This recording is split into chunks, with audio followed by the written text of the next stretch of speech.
మాఘమాసం 4వ అధ్యాయం దిలీపునకు మాఘమాసం యొక్క స్నానం గురించి వివరించుట. కుత్సురుని వృత్తాంతం.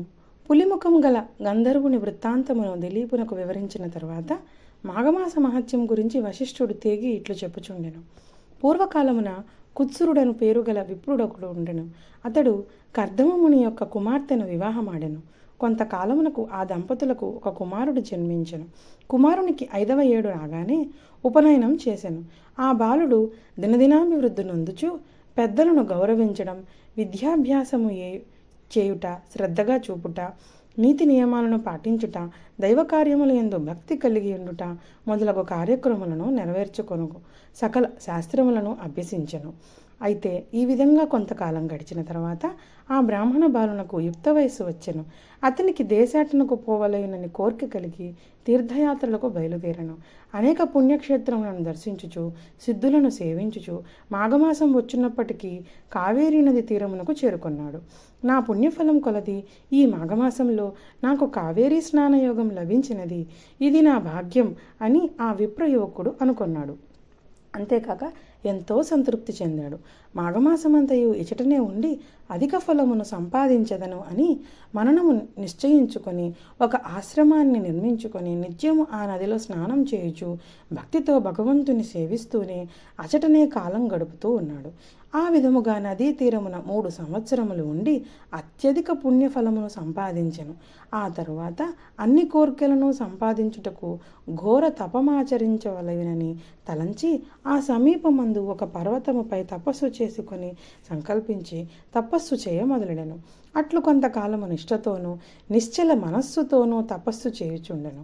అతని దీక్షకు శ్రీమన్నారాయణుడు సంతోషించి ప్రత్యక్షమయ్యను. ఆ విప్రయువకుడు కన్నులు తెరచి చూచుసరికి శంఖ చక్ర గదాధరుడై కోటి సూర్యుల ప్రకాశముతో ఉన్న శ్రీహరి నిండు విగ్రహాన్ని చూశాడు. అమితానందముతో సాష్టాంగ నమస్కారము చేసి చేతులు జోడించి అనేక రీతుల స్తోత్రము చేశాడు. ఈ విధముగా స్తుతించిన ఆ బ్రాహ్మణ యువకుని భక్తిభావమునకు శ్రీహరి సంతసమంది అతనిని ఆశీర్వదించి ఇట్లు పలికెను. ఓ విప్రకుమార, నీవు భక్తి ప్రభావముచే నన్ను ప్రసన్నుని చేసుకొంటివి. అది ఎటులనగా నీవు నిడవకుండా అనేక పర్యాయములు మాఘమాసములో నదీ స్నానము చేసి తపస్యాలురు కూడా పొందని మాఘమాస పుణ్యఫలమును సంపాదించితివి. అందుచేతనే నీపై నాకు గాఢానురాగము కలిగినది. నీకేమి కావలయును కోరుకొనుము, నీ అభీష్టము నెరవేర్చదను అని శ్రీమన్నారాయణుడు ఇట్లు పలికెను. శ్రీహరి పలికిన పలుకులకు ఆ బ్రాహ్మణుడు తన్మయుడై పరవశుడై, ప్రభు, జగద్రక్షక, సర్వాంతర్యామి, ఆపద్బాంధవ నారాయణ, ఆ దివ్య దర్శనము వలన నా జన్మ తరించినది. నిన్ను చూచినది మొదలు నేను ఏ విధమైన సుఖాలు కోరుకుటకు నా మనస్సు అంగీకరించటం లేదు. మనుజుడు ఏ మహాభాగ్యము కొరకు జీవితాంతము వరకు దీక్ష వహించునో అట్టి మహద్భాగ్యము నాకిప్పుడు కలుగుగా మరొక కోరిక కోరగలనా? మీ వంటి పుణ్యాత్ దర్శనము నాకు కలిగిన తరువాత నాకింకేమీ అవసరం లేదు. కానీ మీ దివ్య దర్శనము నాకు ఎటుల కనిపించినదో అటులనే అన్ని వేళలయందు ఈ స్థలమందు భక్తులకు దర్శనము ఇచ్చుచుండు నీవు అని ఇదియే నా కోరిక అని ప్రార్థించను. శ్రీహరి ఆ విప్రకుమారుని కోరికను మన్నించి నీ అభీష్టము నెరవేర్చదనుగాక అని పలికి నాటి నుండి అచటనే ఉండిపోయాను.